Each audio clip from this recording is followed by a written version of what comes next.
Assalamualaikum warahmatullahi wabarakatuh. Anak-anak soleh-soleha, apa kabarnya hari ini? Semoga selalu dalam keadaan sehat walafiat. Amin ya robbal alamin.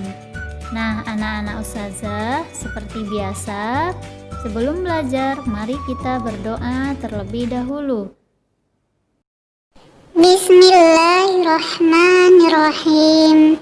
Raditu billahi rabba wa bil islami dina wa bi muhammadin nabiyyan wa rasula. Rabbi zidni ilman warzuqni fahman wa amalan solihan. Amin. Oke, anak-anak hebat. Hari ini kita akan mempelajari tema 6, subtema 2, pembelajaran 3 dan 4. Muatan yang ada di dalamnya yaitu muatan bahasa Indonesia, IPS, dan PPKN. Menjelaskan isi teks media cetak melalui pokok pikiran. Dalam sebuah teks, termasuk media cetak itu memiliki pokok pikiran. Pokok pikiran terdapat di dalam setiap paragraf pada teks yang disajikan. Umumnya, pokok pikiran di dalam satu paragraf terkandung dalam kalimat pokok atau kalimat utama yang berada di awal paragraf. Kita perhatikan contoh berikut ini. Embun terbentuk dari proses perubahan uap-uap air menjadi titik-titik air. Proses terbentuknya embun ini biasanya terjadi pada malam hari saat suhu udara cukup dingin. Saat udara dingin, udara tidak mampu menampung uap air dalam jumlah banyak. Uap air yang tidak mampu ditampung itulah yang kemudian berubah menjadi titik-titik air atau embun.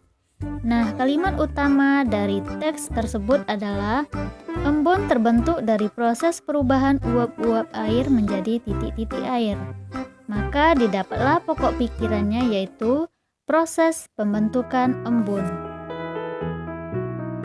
Membuat kesimpulan isi teks media cetak dari diagram. Sebelum menentukan kesimpulan isi teks media cetak, kita perlu menguraikan informasi dari teks tersebut. Informasi penting dari suatu teks dapat diurai menggunakan peta konsep atau diagram.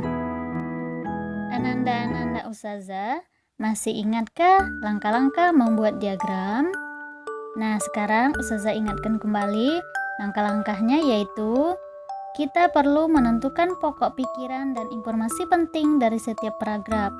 Kemudian kita juga dapat membuat daftar pertanyaan dengan kata tanya apa, siapa, di mana, kapan, mengapa, dan bagaimana. Nah, sekarang kita perhatikan contoh berikut ini. Tungku jimat. Tungku buatan Supriyanto diberi nama Tungku Jimat. Nama jimat tersebut merupakan kependekan dari energi hemat. Tungku ini dikatakan hemat karena hanya berbahan bakar limbah. Selain itu, pembuatan tungku tersebut menggunakan konsep energi petani. Menurut penciptanya, Supriyanto, tungku jimat sangat tepat untuk masyarakat pedesaan, daerah transmigrasi, warga pinggiran kota, dan pedagang makanan kaki lima. Pembakaran menggunakan tungku jimat dengan konsep energi petani ini cukup efisien. Hal itu karena teknik pembakaran pada tungku tersebut sangat meminimalkan penggunaan oksigen. Tungku jimat dibuat dengan ruangan yang minim oksigen sehingga dapat meningkatkan suhu lebih cepat. Nah, dari teks ini kita buat pokok pikiran dari setiap paragraf, kemudian kita buat daftar pertanyaannya. Barulah setelah itu dapat kita membuat diagram untuk memudahkan menarik kesimpulan. Nah, sekarang kita perhatikan contoh diagramnya. Judulnya tadi yaitu Tungku Jimat. Nah, Tungku Jimat ini dibuat oleh Supriyanto, singkatan dari tungku energi hemat. Kemudian teknik pembakaran tungku meminimalkan penggunaan oksigen, dan minimnya oksigen dapat mempercepat peningkatan suhu. Nah, dari sini baru dapat kita buat kesimpulan, tungku jimat adalah tungku energi hemat yang dibuat oleh Supriyanto. Tungku tersebut meminimalkan penggunaan oksigen sehingga dapat mempercepat peningkatan suhu. Aktivitas masyarakat dalam lingkungan sosial. Interaksi antara manusia dengan lingkungan merupakan suatu hubungan timbal balik yang saling mempengaruhi. Pengaruh ini terlihat dari keberagaman aktivitas masyarakat.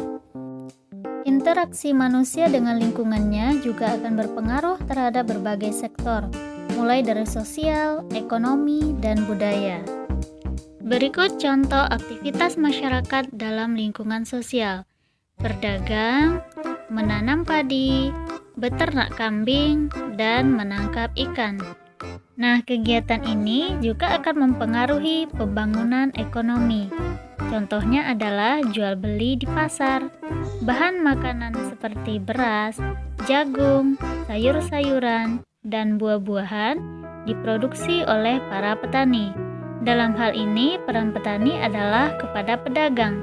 Selanjutnya, pedagang berperan sebagai penyalur barang produksi yang dibutuhkan oleh pembeli.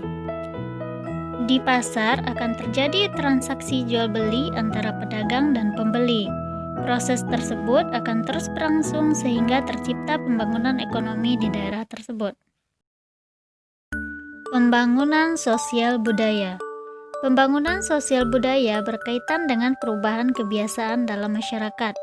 Misalnya, dahulu masyarakat memanfaatkan tanaman obat untuk dijadikan minuman jamu.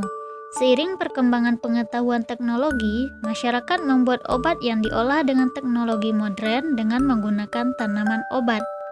Perkembangan pemanfaatan tanaman obat mulai dari pengolahan secara tradisional hingga pengolahan menjadi obat herbal yang diolah dan dikemas secara praktis dan modern merupakan hasil dari pembangunan sosial budaya. Kewajiban, tanggung jawab, dan hak warga masyarakat. Kewajiban adalah segala sesuatu yang harus dilakukan oleh seseorang.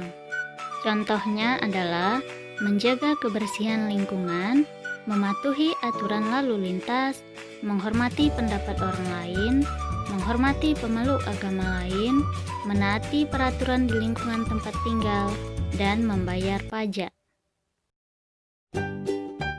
Kemudian, tanggung jawab adalah sikap menyadari dan siap melaksanakan tugas dan kewajiban yang dimiliki. Contohnya adalah memahami tugas dan kewajiban masing-masing, disiplin melaksanakan tugas dan kewajiban, memberikan bantuan tanpa mengharapkan balasan, menghormati hak orang lain, mendahulukan kepentingan bersama di atas kepentingan diri sendiri. Sedangkan hak adalah segala sesuatu yang harus didapatkan oleh seseorang.